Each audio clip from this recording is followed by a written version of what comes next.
Good evening. I had to turn my mic on. How y'all doing? How's everybody?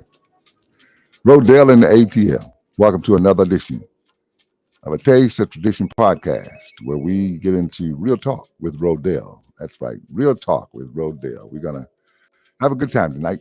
And we're going to talk about myself. Yeah, me, myself, and I is the name of the show tonight. Get real transparent with you. A lot of you probably have known of me, I've heard of me, or heard things about me, but don't really know me. So tonight, we'll get into that tonight as to who is Rodell in the ATL. Well, I'm happy to be able to be here tonight to tell you because I believe in being who you are, and not a representative showing up. You know what I mean? A lot of times, representatives show up as to who they are, but don't really get to know who they really are. And so tonight, I'm going to go back as far as my childhood is concerned. I started out as a child to where I am today. I may not be able to finish it all tonight, but we'll get in as much as we can, share with you about who Rodell in the ATL is. My humble beginnings, of course, began in Fort Lauderdale, Florida. The state of Florida, the Sunshine State. Oh my goodness, I love that place, man. That's my humble beginnings, Fort Lauderdale, Florida. Now we reside in Atlanta, Georgia, ATL. A lot of great things have happened to me since I've been here, actually. But of course, I wanted to kind of give you a beginning as to how this all came about. Because a lot of times we don't know the story behind the person or even know, you may know who they are, but you don't know their story. And so tonight, I want to share with you about who I am. Talk about me, myself, and I. Hashtag my life. Talk about my life. I can't speak on too many other people's lives, but I can certainly speak on mine. I can tell you a little bit about me and how it all began for me growing up as a kid there in Fort Lauderdale, born at the Broward General Hospital. Some of you may have heard of it, maybe you haven't. But yeah, man, we started humble beginnings there in Fort Lauderdale. My parents, Edna and Rodell, raised us. They had 3 boys, me being the oldest, and then 2 under me. We were 6 years apart, and had a wonderful life, man. Had a good life. It was strict, I might add. It was real strict, man. Oh my goodness. And I'm sure some of you can probably attest or relate to a strict life as a kid up under your parents. Certain things you didn't do, certain things you didn't say, certain places you didn't go. And if you did, you got discipline. You know what I mean? Discipline meaning a whooping or a slap across the face or one of those such things as a timeout. What is that? But that's what they do nowadays. So I'm going to put you in timeout. No, we got a whooping. That's what happened. We got a whooping. And it was legal too. But no going to call the police and all that carrying on. None of that going on. But it's okay. A lot of that goes on now. Times have changed, over the years. And I'm just happy to be where I am today to testify and to witness that I had a good upbringing, even though it was rough at times, tough, challenging. But I enjoyed my life, man, as a kid. I did. I enjoyed my life. The more of what I knew of it, or should I say, the part that I knew to enjoy, I enjoyed it. Parents took care of their kids, man. They raised us, they supplied for us, they provided for us. And even though there were some things we wanted to do outside of their provisions, but yeah, they had a hand on us. They put that hand on you. They had a hand on us, man. Couldn't do but so much. I wanted to play basketball. Yep. Wasn't able to play basketball. We worked most of our lives as kids. My father had his own lawn business, and my mother would pick us up from school and take us straight to where Dad was. We cut grass till it got dark, and we come on home. Then we get fed, and we go to bed, and we go to school. Get out of school, back to the same routine. One thing in particular, I remember coming in my high school years. I think it was the last year, the year before last, of my high school. I kind of something happened to my legs, and I laid down one day after coming in from school and couldn't get up to walk. Of course, the doctors diagnosed it as polio. But how many know that God is still a miracle working God? He can still work miracles in spite of what the doctors may say. So being around family, friends, and loved ones that were there to care for us, even though we were on crutches for a while.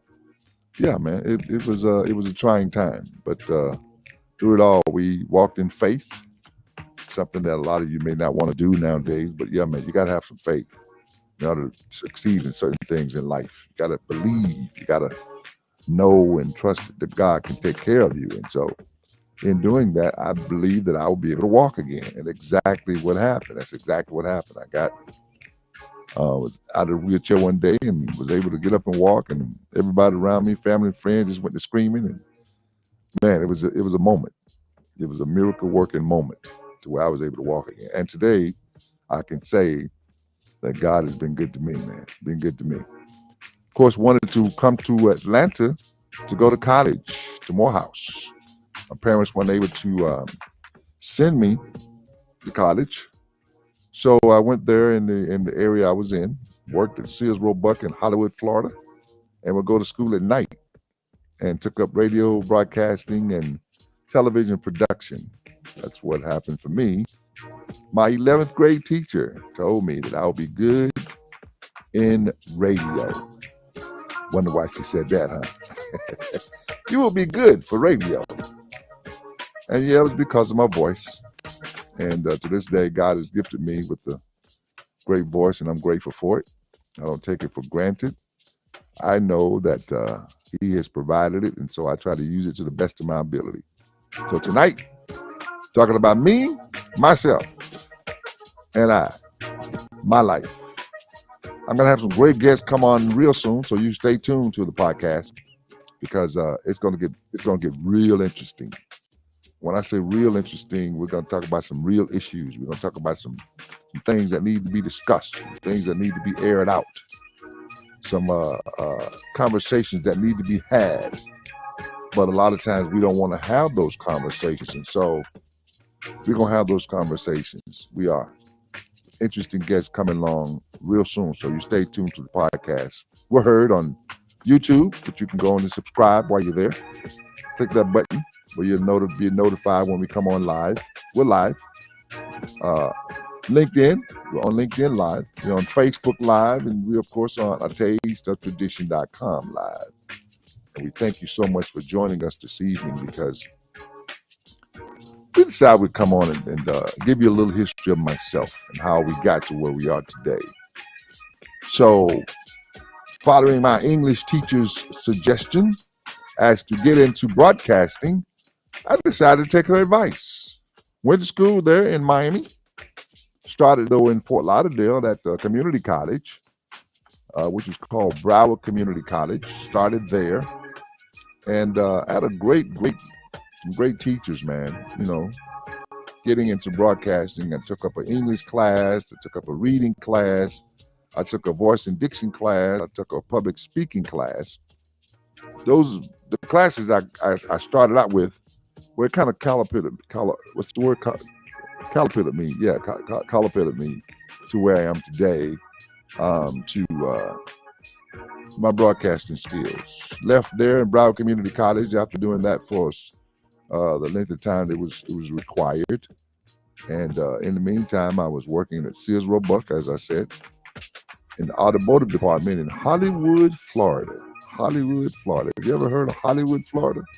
Yeah, man. Not too far from Fort Lauderdale, on the south of Fort Lauderdale. Went there, went to work during the day as a mechanic, doing automotive department, changing tires, batteries, mufflers, and shocks, and tune-ups. I got my hand dirty, y'all. I sure did. Yeah, learned that side of work after working many years with my dad on the lawn service. Decided I'd go and work for somebody else. And of course, working there doing in automotive, we would go to school at night. So we would go down to Miami-Dade and take up those classes of broadcasting at night. So I worked 8 hours a day, and I would go to school at night. My parents here again couldn't pay for it, so I paid for it myself. Didn't graduate, but I got as far as I guess I did a semester and a half, maybe 2 semesters. But I got a lot of teaching through my instructors, and even my radio, my television instructor said, you got a knack for this. You got a knack for radio, so you're gonna do good. And took his advice, learned all I could learn during that time, and it was fun, man. It was fun learning radio. Real interesting back in the day. Things are so different now. Everything is digital, where we had to manually slice tape to do editing, lighting. We had to set up lighting to do commercials, things of that nature. There was a lot we did in-house in the school, in the classroom. So it learned me and taught me how to do a lot of different things. And so, yeah, glad to be here to talk about it and to be able to let you know who I am, tell you about me, some of the things I've had to handle myself, and my life journey has been quite interesting. I've had a good life, man. I've enjoyed my life. I really have, and I'm still enjoying it to this day. I'm still enjoying it to this day because, life don't always hand you a perfect situation. But if you live life long enough, you'll learn more how to appreciate life. You learn more how to take advantage of those opportunities that come your way. And so, in doing those classes, it's another way of stepping out on faith. I didn't see where I was going to be able to get into radio, but lo and behold, ended up with a big career in radio.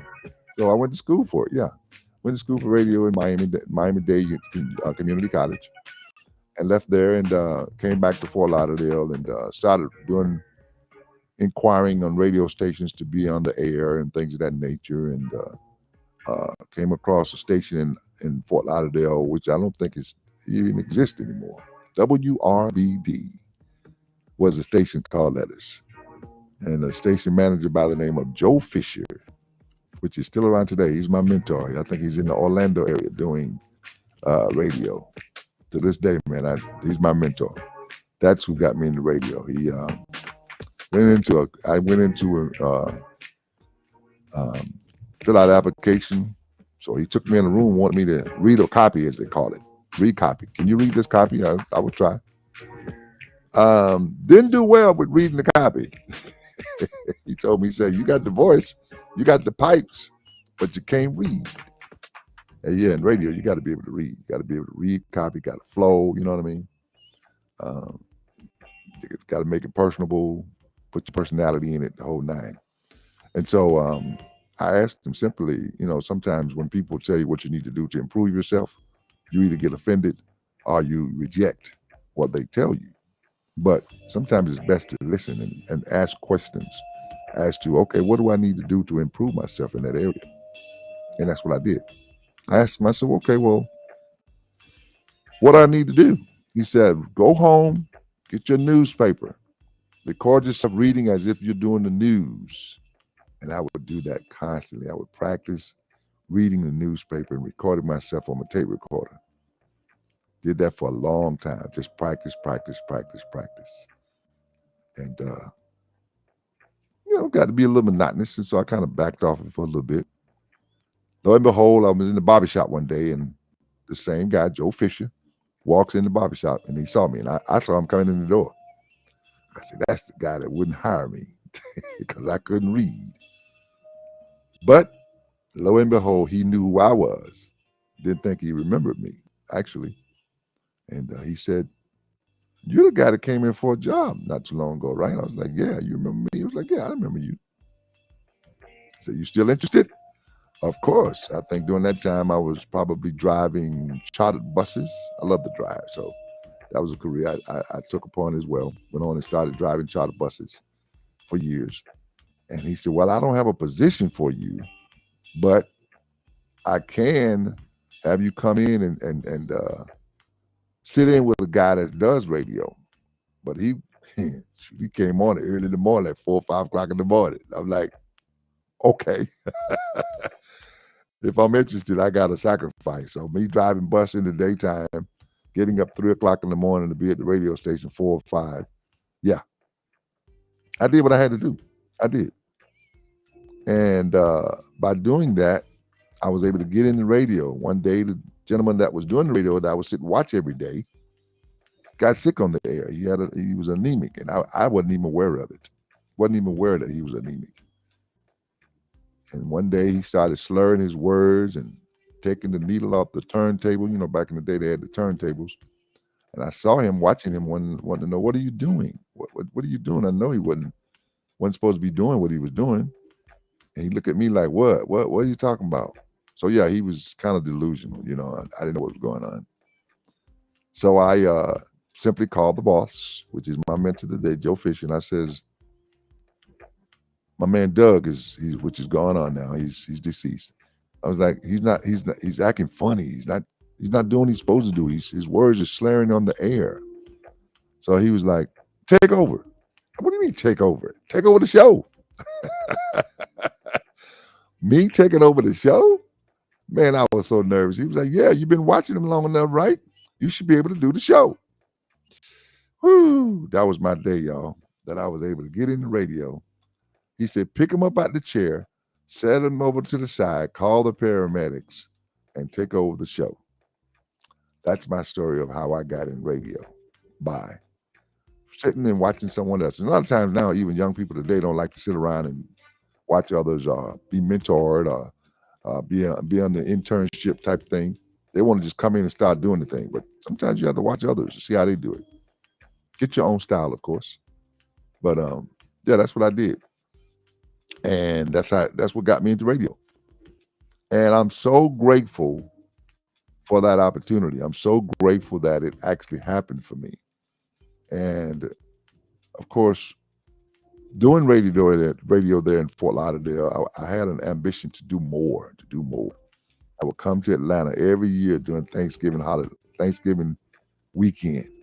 During the holidays of Thanksgiving weekend, I would come to Atlanta every weekend of Thanksgiving, every year rather. And fell in love with Atlanta. I did, man. I said, you know what? This is where I need to be. I need to be in Atlanta. All these black folk here, and they're progressing, and see that to me, a lot of the African Americans are doing well in Atlanta. This is where I need to be. I guess about maybe 1 or 2 years later, I was like, I'm moving to Atlanta. And that's exactly what I did. Got into Atlanta and started finding out who I need to contact as far as radio is concerned. And I was told by certain people, you need to get to know this person. You need to get to know that person. Started volunteering on Clark Atlanta University, overnights, doing a talk show, running the board, as they call it, being the board op. You know, being the board op for a talk show overnights. I did what I had to do, man, because I was like, I want to learn this business. That's what I want to do, and I did that. And so in doing it, it had me to learn more, keep my skills honed, and then opportunity came where I could do Saturday morning, do a shift on Saturday mornings. I started playing the blues. I ain't know about no blues. I was like, only person I can remember was B.B. King and Muddy Water. I remember him, and maybe a couple others. But what's his name? Bobby Blue Bland. Y'all heard of Bobby Blue Bland. Those are the 3 artists I knew that did blues. So I would play them more than anything else, you know. So I finally was able to get into doing gospel on Sunday mornings. And that's kind of how it all started for me in Atlanta on the campus of Clark Atlanta University. And our general manager heard me one Sunday morning, and he offered me a program director and music director position at an AM station in East Point, Georgia, which is just on the outside of Atlanta. And man, it's been wonderful ever since then. Radio has done me well since I've been in Atlanta. I've done radio now for over 35 years in Atlanta. Probably worked for every station in Atlanta but one. I think it's one I probably didn't work at, but most of the stations in Atlanta I had a hand in working at or was on air at some point. as a program director, music director, or just an on-air personality. And it was a lot of fun, man, growing up in Atlanta and doing radio, meeting some wonderful people, having some great events, hosting a lot of events down through the years. And to this day, I'm grateful because that also encouraged me to get into ownership, where now I own my own network, internet radio station, which is it's a wonderful thing to have. You do it on your time. You're in charge, which I love. Um, but yeah, it's a lot of fun, man. It really is. And so I've been very grateful for this journey of me, myself, and I, of this life, my life that I've become to be a part of in Atlanta, and have had a wonderful time meeting some great people, being a part of some great events, enjoying meeting. I love meeting new people. I do. People is you got to love people, for one. You got to love people. And so I've enjoyed it. I really have enjoyed meeting people all across this country. I've done a lot of things where didn't know how it was going to turn out, but you know what? I walked in faith and I stepped out and I was like, I'm going to do it anyway. And sometimes you got to do that, man. You can't be afraid to try things. I've always been that type of guy where I try anything once. You know what I mean? Whether it's food, whether it's culture, whether it's travel, whether it's a different position, I'll try it just to see how it turns out, and it worked for me. So yeah, you gotta believe in yourself. Gotta believe in yourself. Gotta know that it's gonna work out for your good. And then a lot of times you have to allow things to kind of work themselves out for you, opposed to you trying to force everything to happen. But I've enjoyed this journey. I really have. And so I want to, if anything you get out of this, I want to encourage you to try something different sometimes for yourself. You have a dream, you have a vision. Sometimes you need to go on out and try it, see how it works for you. I've heard many people say, yeah, I would like to do this, but I'm not sure whether I can do it. So you're walking in fear. And so you need to walk in faith. If you got fear in your life, that destroys the faith in your life. So you gotta believe in yourself and believe in who's over you, whose you are. You know what I mean? And know who can take care of you if you believe. I'm talking real talk today. Okay. And know that it'll work in your favor. But you gotta believe. You gotta believe. You can't walk around saying, well, nah, I don't think that's for me. Okay. Well, guess what? It'll never be for you. It'll never be for you if that's the way you believe. You've got to always try it. Step out on faith. I've heard the illustration of even Steve Harvey saying, you gotta leap. You gotta jump off that cliff. And if you don't jump, you'll never know whether or not you can make it. And so, yeah, that's really what life is all about. Finding ways to make yourself better, because everybody's not going to always, everybody's not going to always be in your corner. And so you have to do that for yourself. What is it that you want to do? What is it that you have a desire to do? Aren't you tired of working on somebody else's job all the time and they telling you what to do? And you have those skills as well. You have leadership skills. You have ownership skills, but yet and still you working for somebody else. Come on, man. How long are you gonna keep that going? For real? Really? Yeah, man. So yeah, write a book. Start your own nonprofit organization.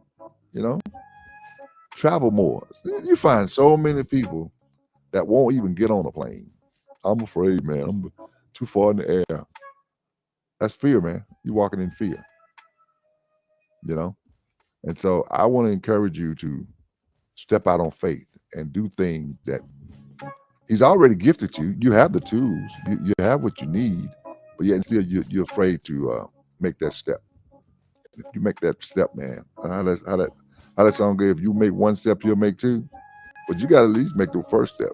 You gotta do something for yourself, And so, but yeah, that's pretty much the life I've lived, and I've had a wonderful life. I've enjoyed my life. I've now reached my retirement age. Proud to say that. Didn't think that would even happen.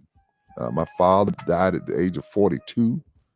When I got to 42, man, I started changing my eating habits, drinking more water.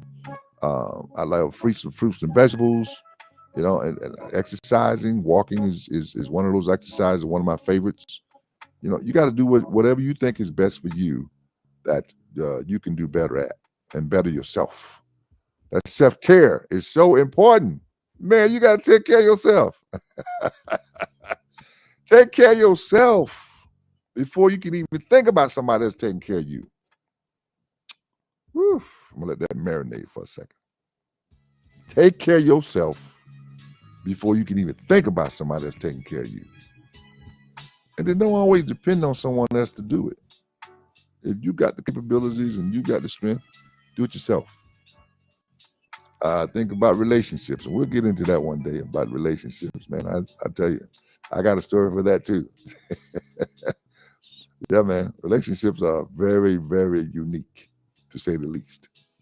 To just sort of like sacrifice for someone else that's in your life. But a lot of us don't even want to sacrifice. We want it our way and our way only and our way all the time.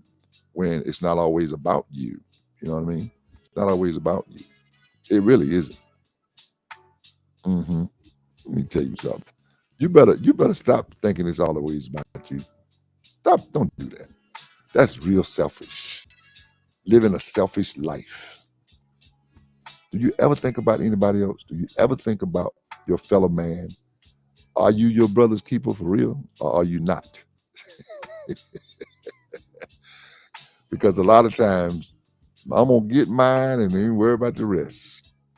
Yeah, that's what we're gonna do most of the time.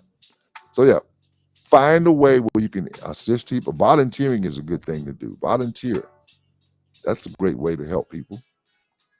But it's always about what I want. What about me? What about me? And I like helping people. And I guess that's why, being in the business so long, I was always finding a way to help someone else. And it brought me to some great places, man. Took me into some great opportunities. I had a wonderful life. I've had a wonderful life. And I'm still enjoying my life. I tell you, man, I'm really enjoying my life. Life of peace, life of comfort, life of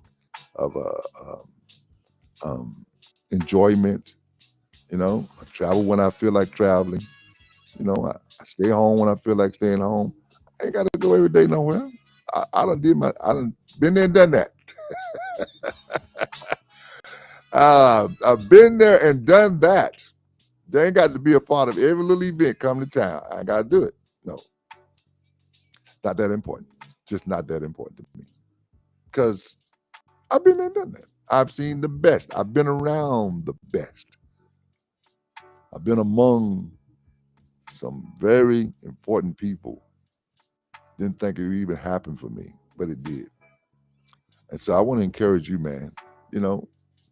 Sometimes you need to take an inventory of your life and say, what do I need to do to make myself better, or make me more happier, or to make me feel at peace with where I am.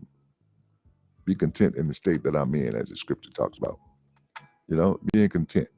Are you content, or are you just kind of living? If you're going to live, live. You know what I mean? I hope you got that. If you're going to live, live. Don't just go through life and be just existing. Go through life and live life to the fullest.